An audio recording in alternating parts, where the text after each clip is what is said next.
निर्माण की कहानियाँ भाग 3।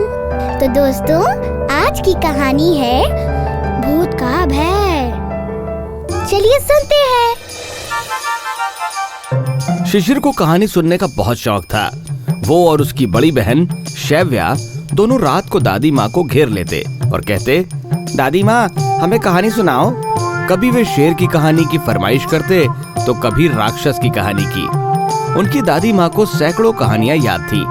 वे उन्हें तरह तरह की नई नई कहानियां रात को सुनाया करती थी। शिशिर का एक दोस्त था मनोज। मनोज को भी कहानियां बड़ी अच्छी लगती थी। उसकी दादी माँ तो गांव में रहती थी और मम्मी कहानी सुनाती नहीं थी, इसलिए मनोज कहानियों की तरह तरह की पुस्तकें पढ़ता रहता था। मनोज अपने पिताजी से कहता, पिताजी हमें कहानियों की पुस्तक ला दीजिए, पर वे उसे झिड़क देते। वे कहते, अपने ही पाठ्यक्रम की पुस्तकें पढ़ो, उसमें मन लगाओ। पर मनोज सारे दिन पाठ्य पुस्तकें भी कहां तक पढ़ता। परिणाम ये हुआ कि वो अपने जेब खर्च के पैसों में से चोरी छिपे कहानी की पुस्तकें घर पर लाने लगा। मनोज आजकल भूत प्रेतों की पुस्तकें पढ़ता रहता था। वो शिशिर को भूत प्रेतों की अनेकों कहानियां सुनाता रहता। शिशिर अपनी दादी माँ से पूछता, दादी भूत प्रेत सचमुच होते हैं? वे कहती, नहीं बेटे, नहीं होते। पर मनोज कहता था कि भूत प्रेतों की बातें सच्ची होती हैं। शिशिर के बोले मन में भी ये विश्वास जमता जा रहा था। अब वो डरपोक भी बनता जा रहा था।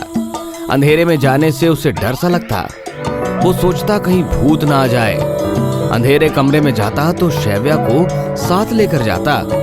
कमरे में अकेला रह जाता और खड़खड़ की आवाज होती तो चीख जाता। शिशिर चारों ओर नजरें घुमाकर देखता कि कहीं कोई भूत प्रेत तो नहीं आ गया है। दादी माँ उसकी आदत से बड़ी तंग थी।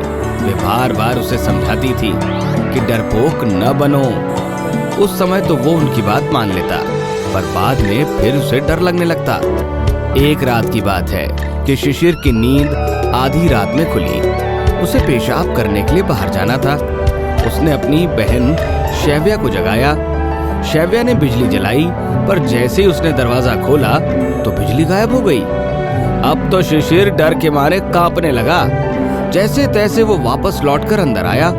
बाहर खूब आंधी और तूफान था। शैव्या ने बड़ी कठिनाई से दरवाजा बंद किया। शैव्या तो जाकर सो गई, पर शिशिर की आंखों में नींद न थी। हवा की तेज आवाज और बिजली की कड़क उसे डरा रही थी। थोड़ी देर बाद उसे लगा कि छत पर बैठकर कोई पत्थर फेंक रहा है। छत से खूब जोर जोर से खटखट की आवाज आ रही थी। टीन की छत खूब जोर जोर से गूंज रही थी।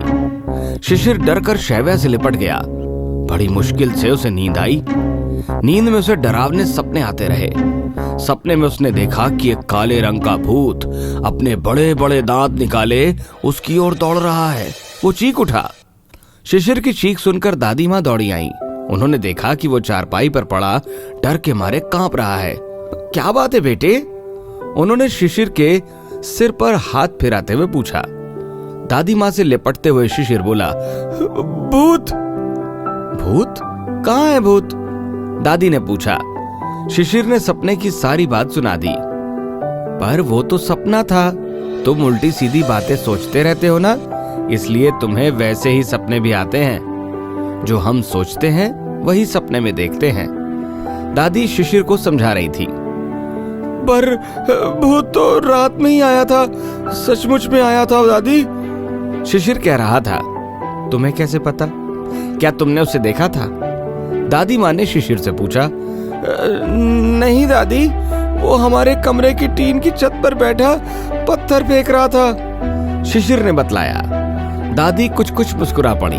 उन्होंने शिशिर का हाथ पकड़ा और ठंड में ही बाहर ले गई। जीने से ऊपर चढ़कर वे छत पर पहुंचे।